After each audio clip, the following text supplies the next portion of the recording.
Ако – город древней истории.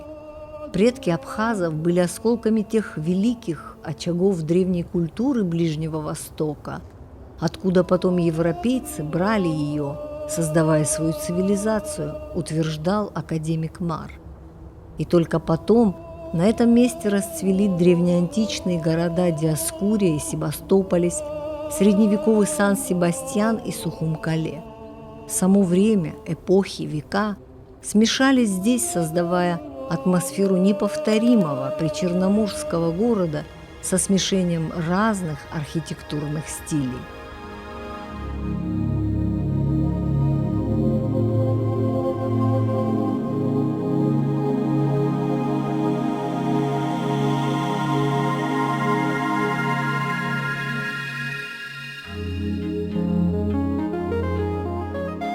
Сухумская крепость – знаковое место для абхазов. На ее территории было найдено немало письменных источников древности. В 1896 году во время строительных работ на Сухумской набережной был найден камень с надписью, глубоко врезанный в стену. На поверхности камня прочитывалась надпись по латыни. Мы идем в Абхазский институт гуманитарных исследований для того, чтобы получить комментарии ученых по поводу плиты, найденной на территории Сухумской крепости.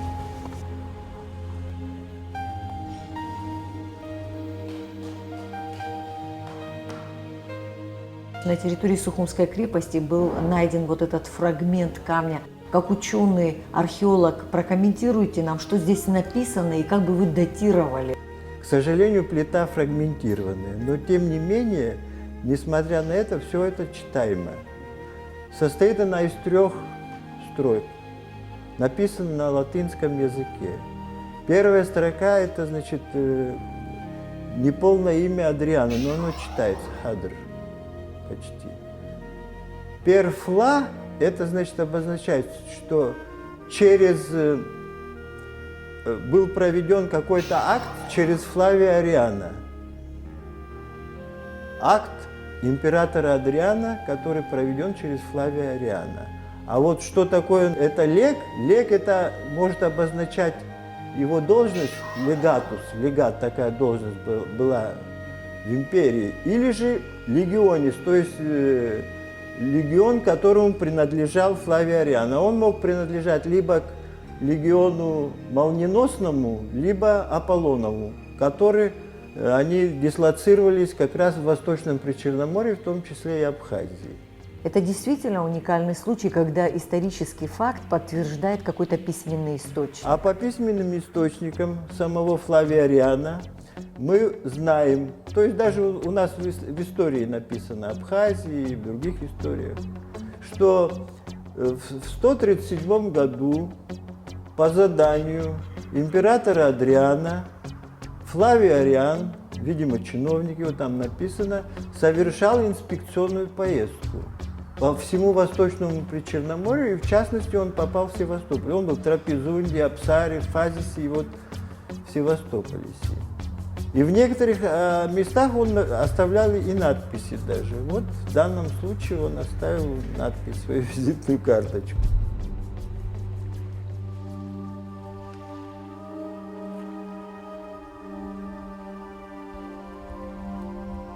Из далекого Рима сюда, на окраину империи, Флавий Ариан приехал не просто так. Древний Рим контролировал свои метрополии и временами давал почувствовать, кто здесь реальный хозяин. И он приезжал, даже там очень подробно написано, с каким заданием, как тратятся деньги, там, потом как проводятся ремонтные работы, даже при нем они начали проводиться. Он, значит, посмотрел, в каком состоянии лазареты находятся, в каком состоянии вот этот вал перед крепостью. Присутствовал даже он на военных играх. Затем в VI веке, во время Ирано-Византийской войны, стены Себастополиса были разрушены, но позже восстановлены уже византийским императором Юстинианом Великим. В XI веке здание было полностью перестроено.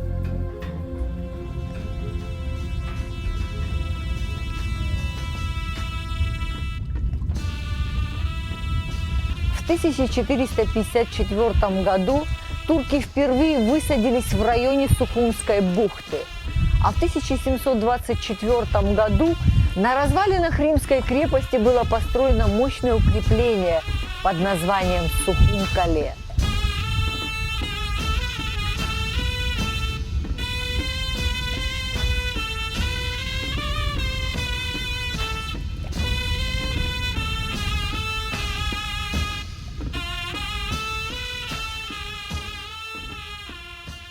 Вот где примерно мог располагаться гарнизон? Гарнизон, тут два колодца было осадных, две мечети было, кстати. Развалины были, церкви видны древние. И рос огромный священный тысячелетний тис, который, к сожалению, был срублен в последнюю русско-турецкую войну и, наверное, был вывезен, конечно, в Османскую империю.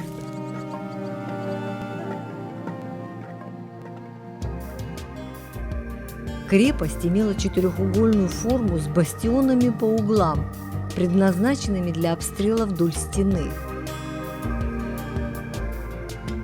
Главные ворота находились на северо-востоке. Трехэтажный деревянный дом владетеля был пристроен к стене у моря.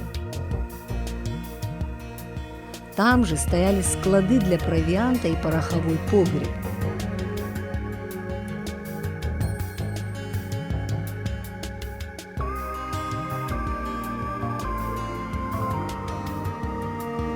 Крепость была окружена с трех сторон большим рвом, заполненным водой.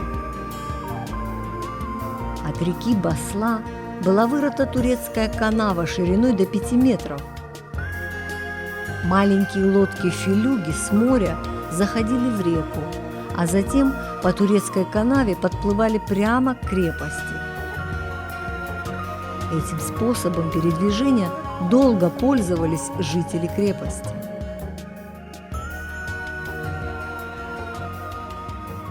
Здесь, вплоть до середины 19 века, вот мы стоим, это часть Сухумской крепости, большая часть взята морем, конечно.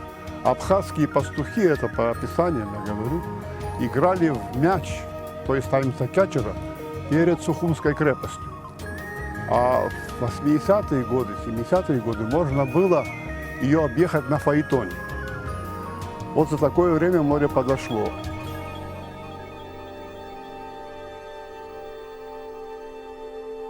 Действительно, грозный бастион, защищавший город от неприятеля во все времена, не мог быть такой маленький, как сейчас.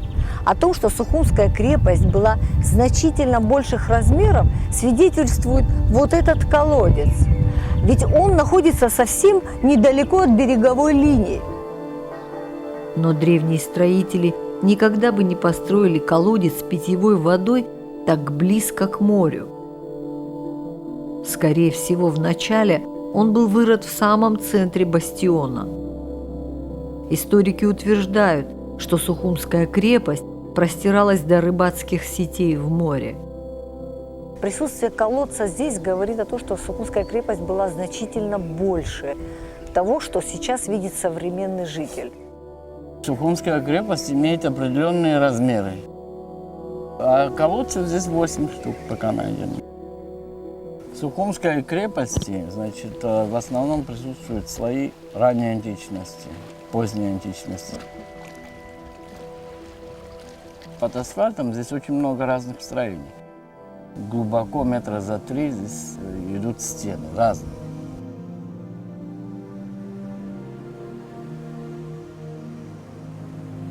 К востоку от Сухумской крепости возник крупный торговый город, названный местными жителями Старый Стамбул.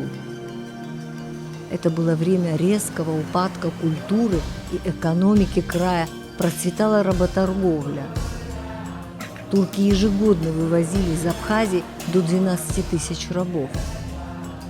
Все, что было создано предшествующими поколениями, храмы, дворцы, фонтаны и другие монументальные сооружения, все это лежало в руинах. Абхазы периодически поднимали восстания в надежде освободить родную землю от турецкого гнета.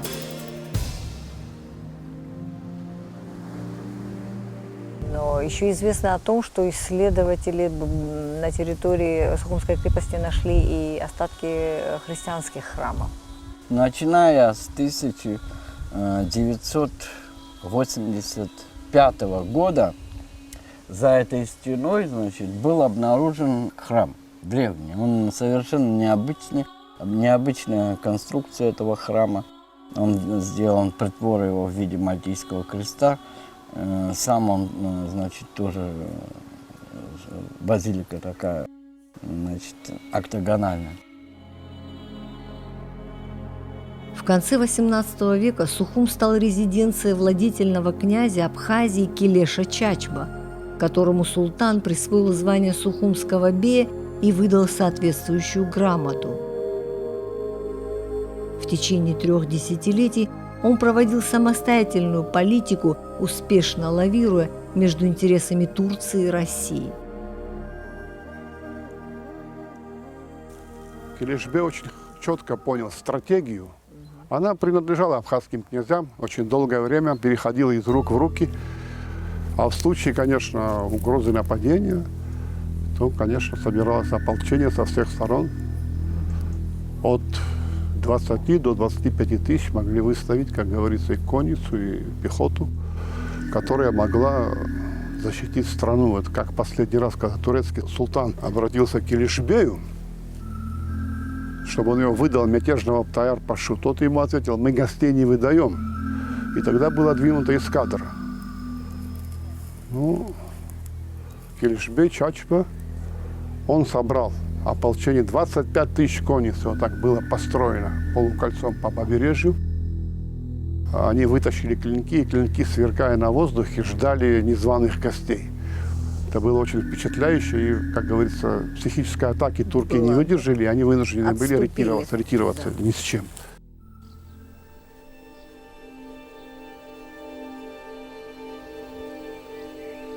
Долгое время могила владетельного князя Келешбея Чачба находилась на территории Сухумской крепости. После его гибели в 1804 году здесь он был похоронен. Вот карта 1828 года – это первый такой источник, где обозначена эта могила, вот, крестиком обозначена. Вот. В начале 20 века эту могилу украсили, значит, ее оформили таким образом. Здесь написано Келеш Ахмед, князь Ширвашидзе. Ну, на старославянском написано. Вот было. В 30-х годах эту могилу, значит, саму могилу, надгробие само разбили. После 1937 года. Значит, борьба была такая с князьями. Вот, на фото разбитое надгробие Келешбея. В 1960 году здесь собирались делать теннисный корт. Но по словам Бачгура Снатовича Сагари, он мне говорил, что все-таки наверняка кости Келешбея похоронены там, за стеной. Значит, все-таки существует версия о том, что кости владетеля находятся вот здесь, за оградой. Да? Да, такое предположение. Чтобы избавиться от протектората Турции, уже в начале XIX века абхазский владетель начал переговоры с правительством Александра I о принятии Абхазии под покровительство России. В планы же России входило господство на восточном берегу Черного моря. Русский царь послал военно-морскую эскадру под командованием капитана Дотта. Русские войска выбили турков из Сухумской крепости, а в бухте потопили 7 турецких судов.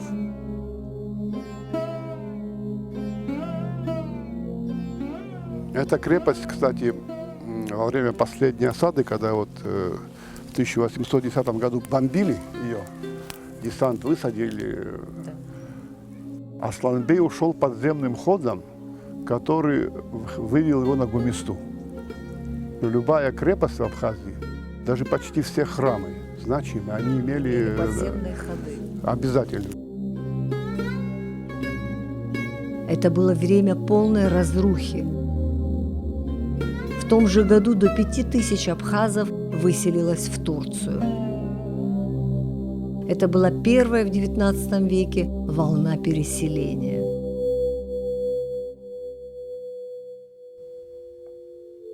Именно в это время Абхазию посещает французский ученый и путешественник Фредерик Дюбуа де Монпере. В своей книге «Путешествие вокруг Кавказа» он писал: В Сухуме нет ничего, кроме следов домов и улиц, заросших колючим кустарником и высокой травой. «Мананочка» – это книга самая старая в нашей библиотеке, которая говорит о истории Абхазии. Ценнейшая книжка, которой пользуются очень многие ученые, приезжают, фотографируют. Вот этот атлас. Это карта Абхазии, да, вот зарисована. Написано в Сухом Кале. Гагра, Гагринский храм. Храм разрушенный, да, Лахна. Лахна.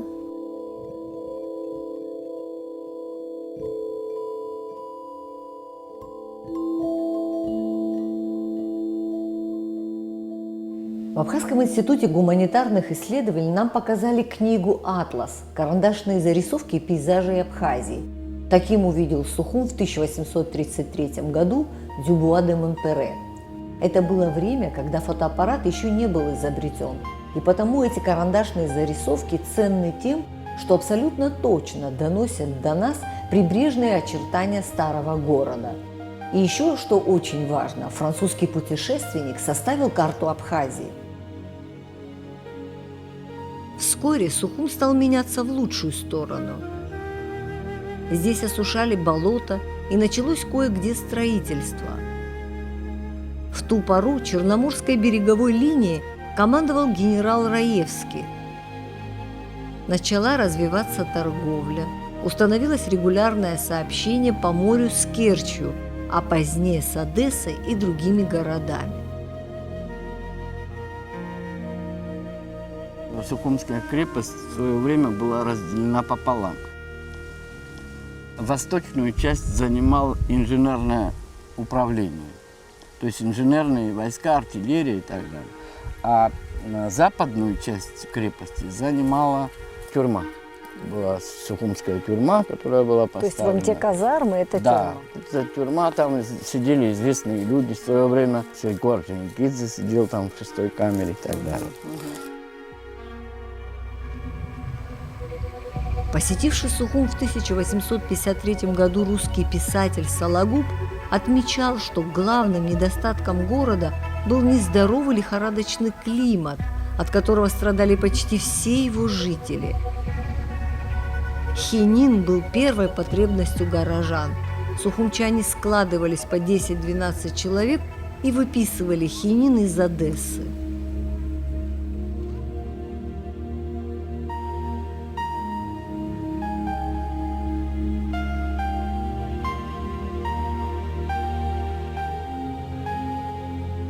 Значительно позже, уже в советское время, Сухум засадили эвкалиптами. Эти природные насосы высушили землю и победили малярию в крае. И свидетель этому вот этот прибрежный 100-летний эвкалипт.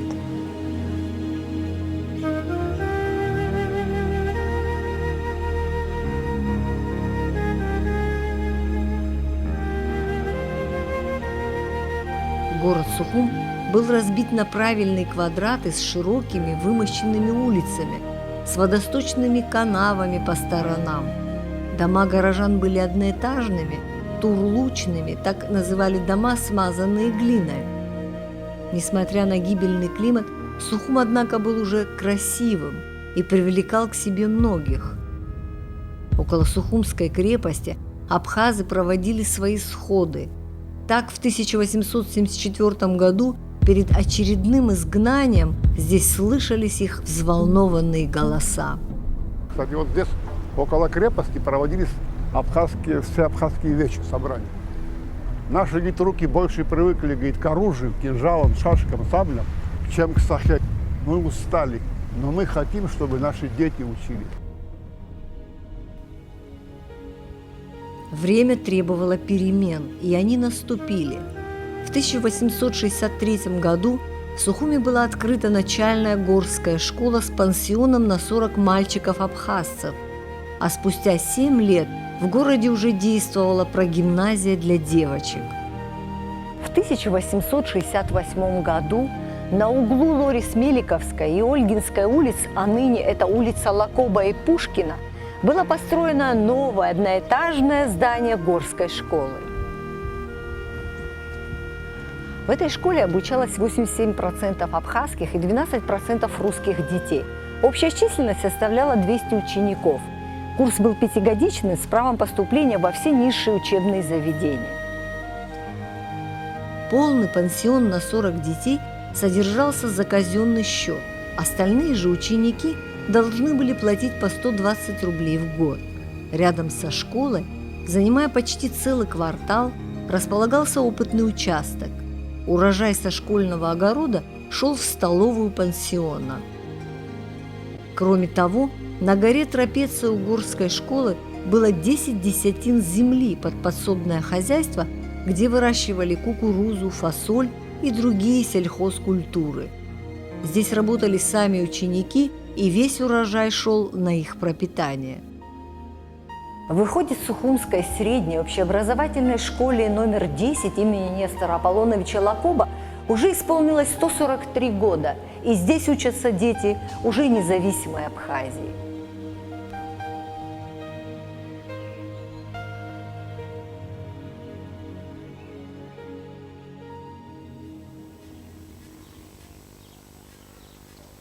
Во время Крымской войны в Сухумской крепости размещались артиллерийский гарнизон, комендантское управление, старая церковь и дома для офицеров.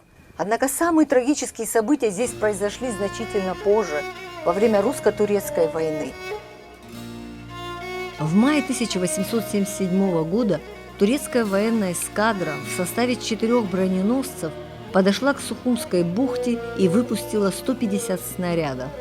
А затем в город вступили турецкие отряды.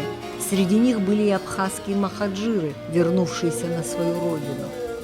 Русские войска под командованием генерала Кравченко без боя сдали Сухум и отступили в сторону гор. 19 августа турки сожгли город и вырубили в нем все деревья. Уцелело лишь несколько домов. А при отступлении турецкие войска разграбили город, похитив исторические ценности Сухумской крепости. Так они увезли с собой мраморный, богато орнаментированный памятник с надписью. Турки поклялись, что снова вернутся в Сухум и поставят памятник на прежнее место. Но завоеватели больше не ступили на абхазскую землю.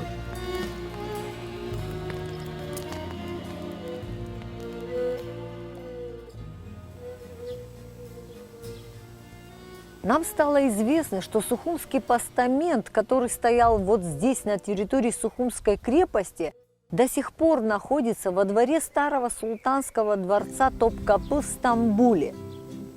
Мы поискали его в интернете, но оказалось, что таких памятников в султанском дворце великое множество, и все они по-своему красивы.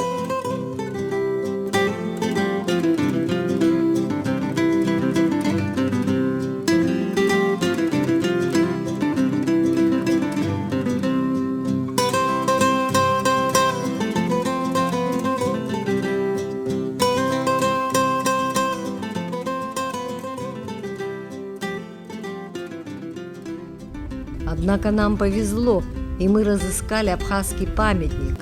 Точнее, его воочию увидела в Султанском дворце на экскурсии группа туристов-мусульман из Абхазии. Это камень, который был украшен орнаментом, ручной работой, резьбой. И на этом камне был выбит небольшой текст арабскими буквами, арабской вязью, так называемый османский стиль письма. И когда мы спросили нашего гида, что это за камень, он сказал, что это с вашей родины, с Абхазии. Мы попросили перевести текст хотя бы примерно, чтобы мы знали, о чем идет речь, чтобы рассказать это дома. Но тот гид, который нам проводил экскурсию, он затруднился, он сказал, что это затруднительно. Он единственное, что смог нам перевести, то, что в верхнем правом углу было написано «Сухум Кале», и что, опять же, он подтвердил, что этот камень был привезен в конце 19 века с территории Абхазии, в частности, из Сухума. Нам было приятно, конечно, что данный камень находился у нас на родине. В настоящее время мы как бы могли, если так образно говорить, прикоснуться к частичке нашей родины, пусть даже и в таком виде. Нас заинтересовала, конечно, надпись. Ее прочел в свое время профессор Одесского университета Нордман. Надпись с сокращениями звучит так. Благополучное правление Его Величества Царя-Царей, Великого Султана, против всех врагов и злодеев по высочайшей воле выстроена сия великая и неприступная крепость. Твердость, подобная большой птице Сунне, летающей высоко на Кавказской горе. Господь Бог да умножит благополучие на самом свете государя. В Сухумской крепости было несколько входов, но богатый орнаментированный памятник с надписью, скорее всего, стоял вот здесь, у северо-западных ворот, и каждому входящему напоминал, что эта местность находится под властью турецкого султана. И эта надпись красовалась здесь до 1877 года, до августа месяца, когда после трехмесячной оккупации турецкие войска вынуждены были уйти, забрав с собой, по разным данным, от 50 до 100 тысяч абхазцев. Вынуждены были уйти, потому что, как мы сейчас говорим, было не так все сладко, все горело.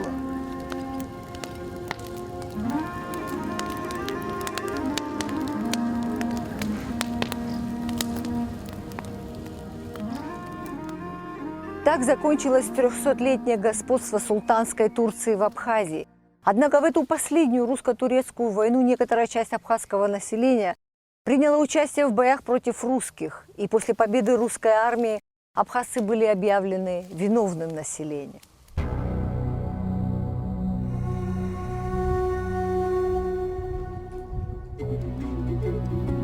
Большая часть жителей Сухумского и Гульрипского районов была вынуждена покинуть свою родину и переселиться в Турцию.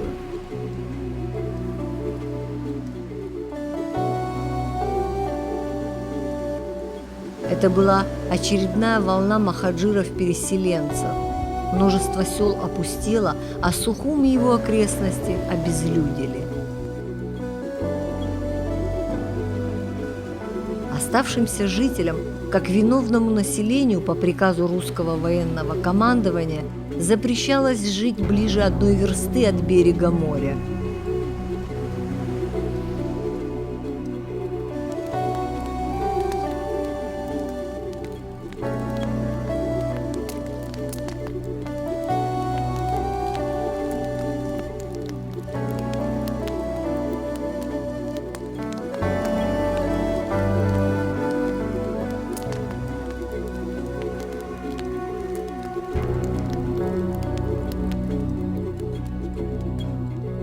Чему учит история Сухумской крепости нас, современное поколение?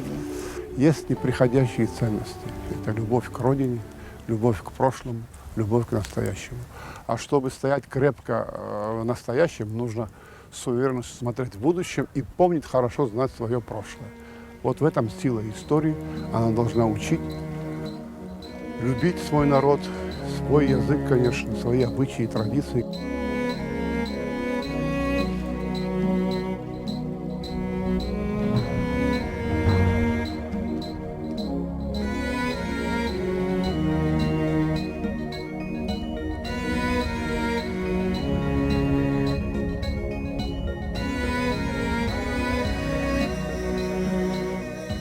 В 1877 году в Сухуме оставалось всего 210 жителей и несколько уцелевших домов. За весь XIX век Сухум неоднократно подвергался разорению и разрушению. Десятки раз за это время Сухум буквально стирался с лица земли и вновь возрождался.